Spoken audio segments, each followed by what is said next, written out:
Bismillahirrahmanirrahim. Assalamualaikum warahmatullahi wabarakatuh. Alhamdulillahirabbil alamin.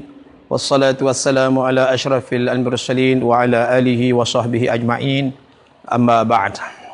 Saya selaku imam Masjid Mukim Padang Siam, Tanah Merah Kelantan, pertama sekali saya mengucapkan ribuan terima kasih terutama kepada mereka yang telah memberi sumbangan, ya, berbentuk bekalan pun ada, bekalan makanan harian, ada juga yang berbentuk wang ringgit untuk sama-sama kita menolong mereka-mereka yang susah kerana COVID-19 ini.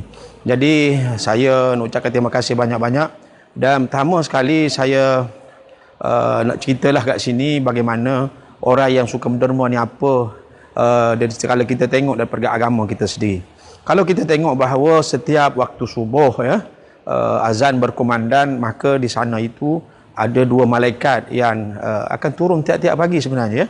Tiap-tiap pagi akan turun dan akan mendoakan doa kepada siapa orang yang suka menyumbang, ya. Pertama, malaikat itu kata, Allahumma a'ti munfiqa khalafa, ya Allah, ya Tuhanku, berilah kepada orang yang suka menderma pada hari ini, iaitu khalafa, iaitu ganti untuk mereka. Kemudian ada satu malaikat lain yang pula, yang malaikat ini doa untuk orang yang kedekut, ya. Jadi minta jauhlah daripada diri kita senang-senang kat rumah dengan anak-anak, isteri, orang lain yang susah. Kita tengoklah jiran-jiran kita lah, ada jiran susah, tanya-tanya khabar lah, ya. Maklum musim sekarang ni susah guna telefon pun tidak tahu mengapa. Tapi saya nak cerita, malaikat turun tanya orang yang mana Allah mu'ti mumsika talafa. Ya Allah, ya Tuhanku, orang yang mana orang yang tidak sudi menderma itu, mumsikat talafah, ya Allah, ya Tuhanku, hancurlah binasa harta mereka. Kita tahu bahawa harta ini milik Allah Subhanahu wa taala. Janganlah kita susah sangat musim ini, Allah nak uji kita. Pertama, ada orang yang ada harta, boleh mampu tak tolong sanak saudara dia, boleh tolong tak jiran tetangga, maka kita ambil kesempatan supaya mendapat sebagaimana yang Nabi pernah cerita. Kita baca hadis Imam Nawawi, contoh hadis yang 36 daripada hadis yang 40 matan arba'in Imam Nawawi, daripada Abu Hurairah radhiyallahu anhu, An-Nabi sallallahu alaihi wasallam, pernah Nabi bersabda, qala man naffasa, barang siapa yang melepaskan, meringankan kesusahan. Siapa dia?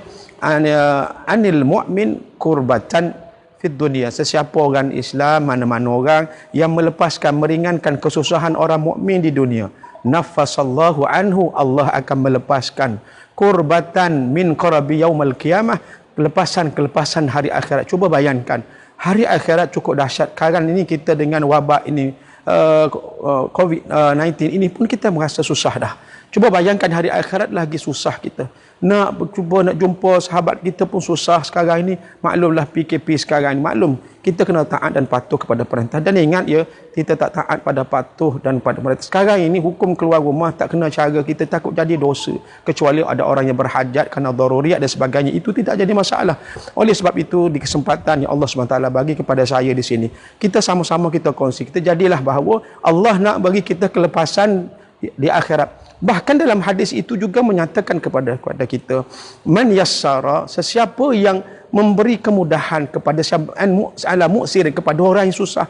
Sekarang orang nak keluar rumah pun susah, kadang-kadang kais pagi makan pagi, kais petang makan petang, sehingga mereka ini tak dapat keluar rumah, sudah pasti bekalan harian mereka sudah habis. Maka di kesempatan ini Masjid Mukim Padang Siam mewakili dengan AJK semua mengambil kesempatan inisiatif untuk menolong mana-mana anak mukim yang berada di sini, untuk bagi mana-mana yang boleh, insya-Allah kita akan bantu. Minta maaflah kalau tak sempat. Contoh paling mudah, kita bagi ikut fasal. Ada yang dekat dulu, ada yang susah dulu. Kita tengok yang lebih mustadafin, yang paling mudah, yang susah-susah dahulu. Kemudian insya-Allah kita akan bagi-bagi insya-Allah yang susah-susah pada itu. Dan kita tengok keadaan, insya-Allah kita cuba boleh benda ini, insya-Allah kita sama-sama. Sebab apa? An-mu'sirin, sesiapa yang boleh meringankan, boleh menolong orang-orang yang susah. Apa Allah janji? Allah SWT janji, yassarallahu anhu, Allah SWT akan permudahkan. Apa yang mudahnya fiddud, kesusahan dia di dunia dan hari akhirat. Dunia ni kita susah, hari akhirat lagi Allah tolong kita. Siapa yang boleh tolong sekarang ini untuk menyelesaikan wabak ini pun, untuk memberhentikan wabak ini sekalipun daripada meluat, siapa yang boleh? habis teknologi kita guna, habis kepakaran manusia kita guna, tetapi dengan Allah Subhanahu wa taala, Allah lah yang boleh memberhentikan semua. Maka salah satu kata alim ulama Hasan Basri pernah menyatakan, ablagh adfa minal bala, perkara yang paling elok untuk kamu ini melepaskan bala pertama sekali adalah jangan kamu lupa banyakkan istighfar kepada Allah. Istighfar kepada Allah. Dan yang kedua adalah sedekah. Dan sudah teruji sedekah ini sendiri di kalangan alim ulama. Maka jangan lupa kita antara sampaikanlah video hamba ini kepada siapa-siapa, insya-Allah. Mudah-mudahan kita ada sedikit kederak ni hantar forward kepada siapa sahabat handai kita. Insya-Allah kita sama-sama. Itu pun amal ma'ruf.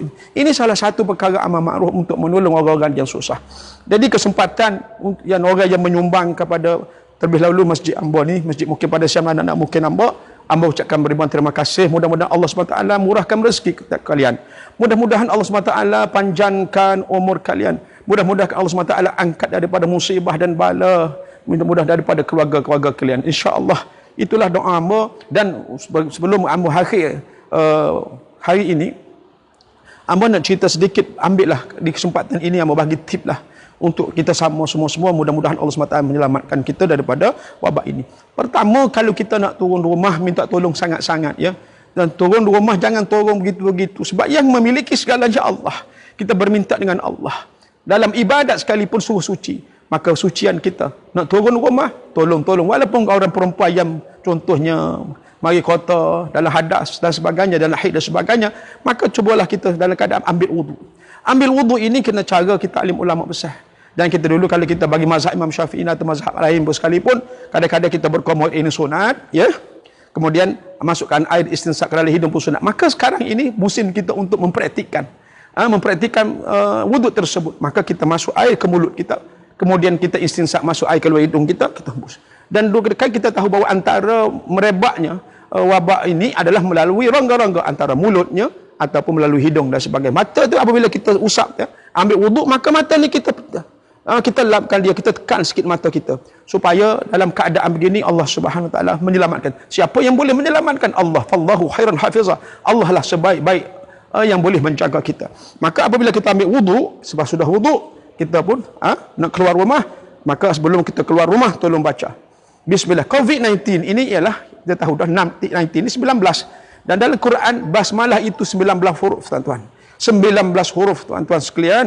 Bahawa 19 huruf kita baca basmalah. Basmalah itu ada 19 huruf. Maka sebelum keluar rumah, bacalah Bismillahirrahmanirrahim. Bismillahirrahmanirrahim 19 kali. Kemudian barulah kita tijak tanah atau keluar pada rumah. Bismillahi tawakkaltu ala Allahi wala hawla wala quwata illa. Lepas kita baca basmalah, kita bertawakal kepada Allah. Inilah sebenar-benar dalam Quran pun cerita tidak ada boleh yang menyekat mudarat, tidak ada boleh manfaat melainkan dengan kamu bertawakal kepada Allah Subhanahu wa taala. Kita ambil kesempatan ini tuan-tuan dan puan-puan sekalian. Oleh sebab itu, satu lagi saya nak bagi, lepas sudah kena keluar, maka saya ada salah surah Ar-Rahman dalam ayat yang ke-9. Saya ambil 19 lagi.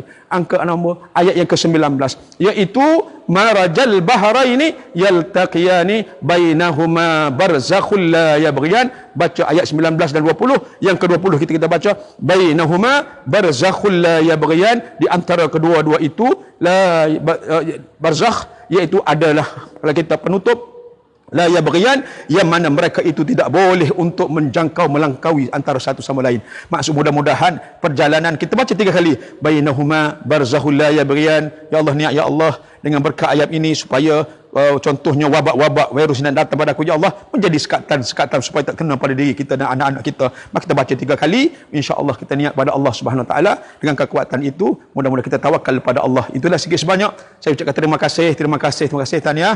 Mudah-mudahan dengan rezeki yang Allah Subhanahu wa taala berikan kepada kita, ingat apa yang kita buat kepada Allah Subhanahu wa taala, wallahu fi aunil abdi. Allah dan Allah Subhanahu wa taala itu akan sentiasa, ingat, wallahu fi aunil abdi, dalam keadaan pertolongan Allah. Allah Subhanahu wa taala sendiri akan tolong kita.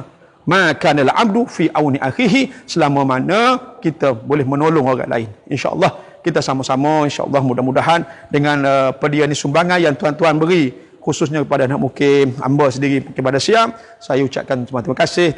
Mudah-mudahan Allah Subhanahu wa taala memanjangkan umur, memberkati rezeki dan semualah kita lah atas diri kita semua. Itu saja. Assalamualaikum warahmatullahi wabarakatuh.